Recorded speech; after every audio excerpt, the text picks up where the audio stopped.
Kuidas on sinu andmiste ja saamiste tasakaal? Kas sa oled jälginud seda, kuidas aeg tiksub mööda ning kuidas sina sellega nii-öelda ringi käid?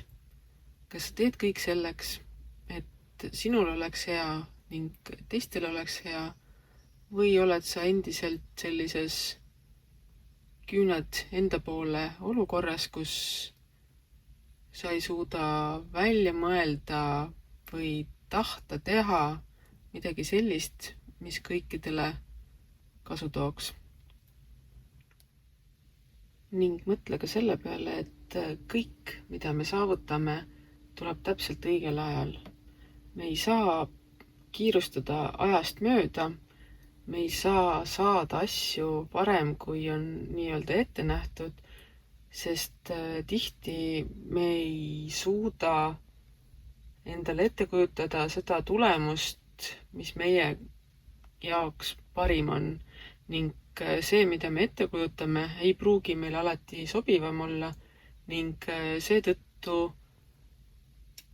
ei tule ka tulemused siis, kui meie tahame, vaid siis, kui on selleks õige aeg.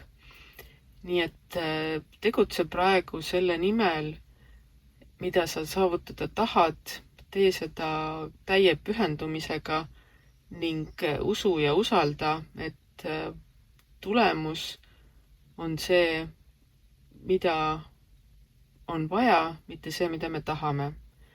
Ning kindlasti jälgi, et sa suudad selle ajal ka puhata, ennast laadida, et ei pinguta üle, vaid tegutsed rahulikult, plaanipäraselt ning märkad ka seda, mis ümberringi toimub. Ning siis tulebki see tulemus täpselt õigel ajal, täpselt õigel kohal ja täpselt õigesti.